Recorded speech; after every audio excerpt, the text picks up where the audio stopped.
Se respetará la confidencialidad y el cuidado de la historia médica psiquiátrica. Eso es otra cosa. Hay cuestiones por ahí que la historia, tanto la médica, cualquier historia médica, ustedes saben, no puede salir. Si a ustedes le exigen como médico, miren, yo vengo a ver la historia médica de fulanito de tal, no solamente como un tribunal que diga, enséñele a fulanito la historia médica, sino si es un fiscal del Ministerio Público, tiene que traer orden de fiscal, de un tribunal. Pero ninguna persona que venga, no, yo quiero ver la historia, no. Si usted quiere ver la historia, usted tiene que venir con un tribunal y se le enseñará la historia. Eso tiene que ser sagrado, la historia no solamente del paciente psiquiátrico, de todo tipo de pacientes. Acuérdense que ha pasado hace unos 15 años, una doctora le negó en el Hospital Clínico Universitario a una fiscal la historia y tenía orden de un juez, pero no sabía las leyes y tenemos que saber las leyes. Somos médicos, no porque sea médico yo voy a saber solamente medicina, yo también tengo que saber de leyes, porque entonces después puedo ir detenida, y ella fue detenida 3 días y después tenía orden de presentación. Entonces eso no puede suceder, tenemos que saber las leyes. Un tratamiento adecuado y con su consentimiento, medicamentos de última generación, autorizada por un profesional graduado por la ley, y si no puede costear la medicación, el Estado está en la obligación de proporcionársela. Lo que pasa es que los medicamentos ahorita están muy costosos, sumamente costosos. Y hay muchos pacientes, como les dije anteriormente, no tienen dinero para pagarlo, pero el Estado de las personas enfermas por trastornos mentales tiene que proporcionar los medicamentos. ¿Y por qué pongo de última generación? Porque hay medicamentos que se le dan y producen muchos efectos secundarios. Son maravillosos, pero fíjense ustedes, el anafranil endovenoso, nadie lo ha pasado, y el anafranil endovenoso es lo que se usa en las depresiones mayores con ideas suicidas, y tú le pones el esquema de anafranil por una semana y el paciente se te sale. Y no hay medicamento ahorita que lo pase, y ese es un medicamento de los viejos, pero es bueno. Lo que pasa es que después lo pasas a fase oral, pero te produce mucha salivación, te produce muchos efectos secundarios. Entonces hay otros medicamentos más nuevos y que no producen tantos efectos secundarios, pero son mucho más costosos. La admisión será voluntaria, salvo condiciones que pongan en peligro su vida, de su familiar y el personal a su alrededor. Un paciente que está con un cuchillo, una pistola, que quiere matar a fulanito, que mató a su mamá, que tal, hay que hospitalizarlo, hay que ver qué es lo que está pasando. Y esa es contra opinión médica. Pero si llega un paciente depresivo que no quiere ser hospitalizado, se le tiene que decir al familiar, pero no podemos meterlo sin una orden de un tribunal. Entonces tenemos que también, hay pacientes que tenemos que tener y pedir una orden, los familiares, para poder hospitalizar, porque también se han visto muchas cuestiones que han hospitalizado gente que no merecía hospitalizarse. Entonces esto hay que estar claro con esto. Ninguna persona será forzada a someterse a examen médico psiquiátrico tampoco, a nadie se le puede pedir. Y el Estado de cada país velará por el cumplimiento de todos estos principios o derechos. Están en la obligación de supervisar todas las instituciones psiquiátricas, como le dije anteriormente, para que se cumplan y poder dar a cada paciente psiquiátrico con sus respectivos familiares la atención adecuada basada en los derechos humanos universales que ellos ameriten, y así poder dar salud a estas enfermedades que son tan graves. Otra de las cuestiones que está en los principios es la cuestión de experimentación. Se juega mucho con los pacientes que no tienen familiares y los pacientes incapacitados para hacer estudios de medicamentos. Esto está prohibido, esto tiene que hacerse primero con animales, y usted sabe que eso es tiene que tener mucho protocolo, investigación y tal, pero el paciente, hay que estar pendiente del paciente y cuidar al paciente. No le tengan miedo al paciente psiquiátrico. El paciente psiquiátrico, si tiene una buena evaluación, si tiene un buen tratamiento, si se toma su medicación, puede estar tan normal como nosotros y hay que ayudarlo. Todos nosotros tenemos y vamos a ver pacientes psiquiátricos y tenemos que atenderlos. Gracias por quitar la cadena a Philippe Pinel en 1745 a 1800. Philippe Pinel fue el que una vez vino y llevó la lucha contra quitar a los pacientes, porque antes acuérdense que los pacientes les ponían cadena y los tenían amarrados todo el tiempo, y dijo, no, paciente. Yo como médico psiquiatra en más de 20 años, paciente con protección, nunca he puesto nada, no es necesario. Agarra al paciente, le pones un medicamento, le pones una ampolla de algún medicamento que lo detenga y el paciente estará bien. No es necesario mantenerlos contenidos, mantenerlos en un sitio cerrado, encadenado, amarrado, eso ya está afuera. El paciente psiquiátrico ya salió a la calle y hay que darle su oportunidad. Bueno, muchas gracias.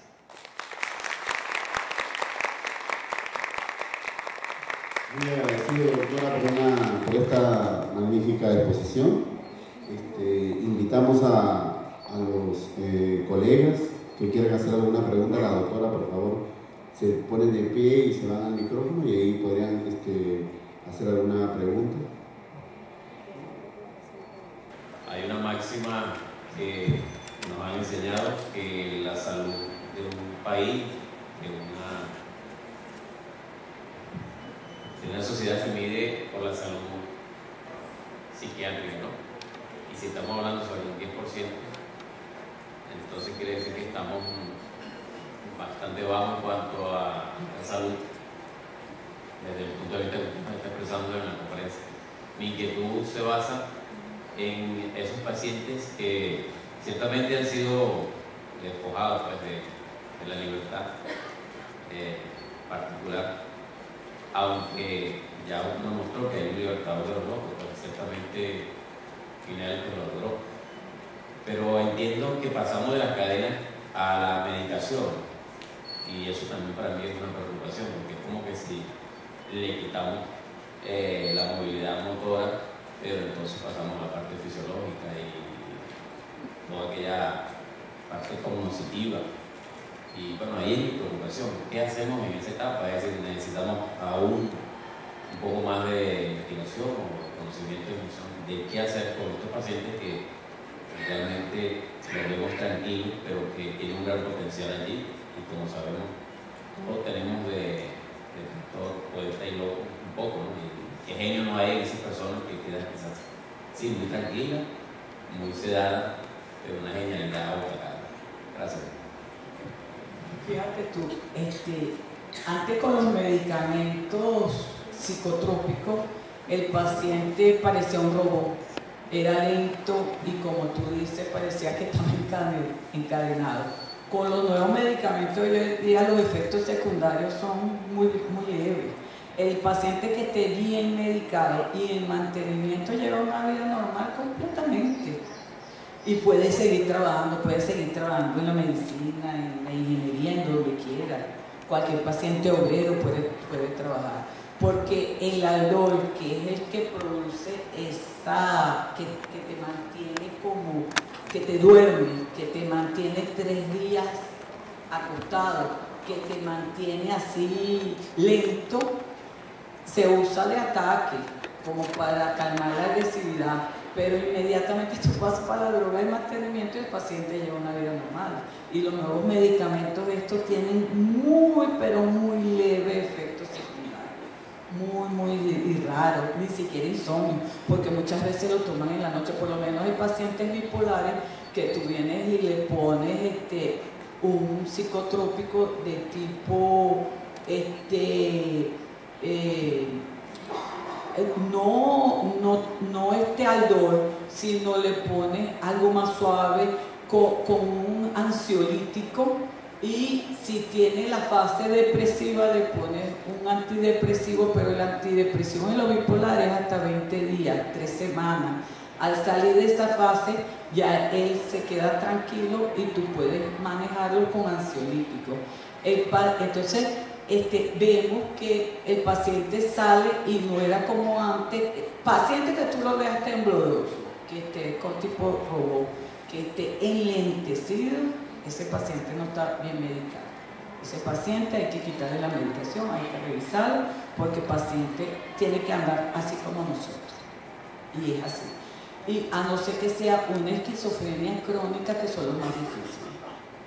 Es otra cosa. Pero el paciente, si le descubre su enfermedad rápidamente y le pones tu tratamiento, con el tratamiento de mantenimiento puede llevar la vida bien.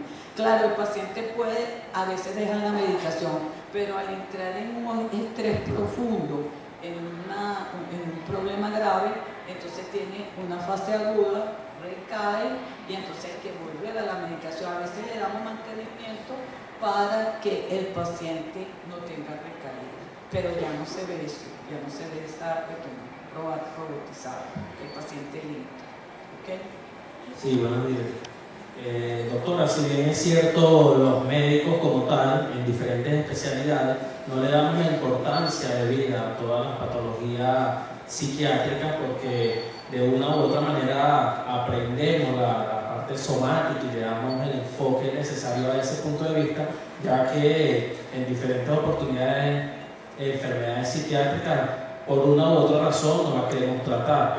Usted hizo mención de que el médico general debe de manejar, y no solo el médico general, el médico de otras especialidades debe manejar y tratar este tipo de pacientes, motivado a que primeramente hoy en el siglo XXI se manejan los derechos, y usted lo expuso ahí en los derechos firmados acá en Caracas, ¿no? Por la OMS, OPS y todos los que contemplan estas organizaciones que le dan vida a los pacientes psiquiátricos.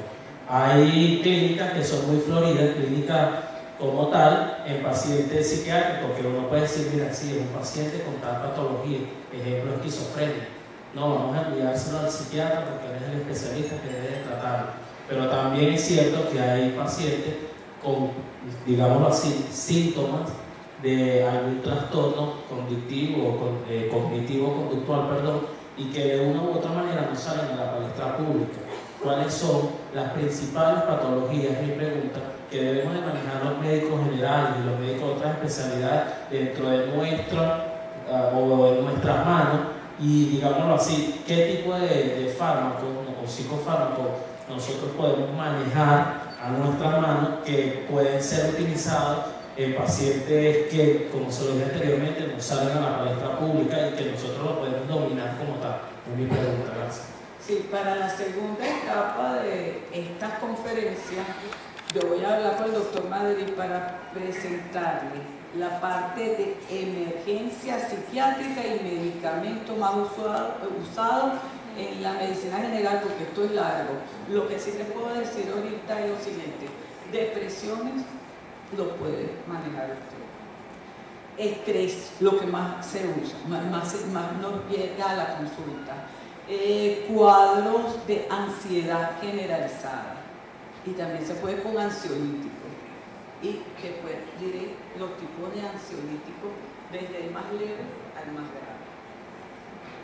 Otra patología que se puede, el estrés postraumático, un choque grande, unas colisiones, la persona viene, está desesperada, perdió el contacto con la realidad, y este paciente hay que trabajarlo, hay que hospitalizarlo en emergencia hasta que el paciente salga de esto. El estrés postraumático es muy frecuente, también lo tenemos que ver todos nosotros.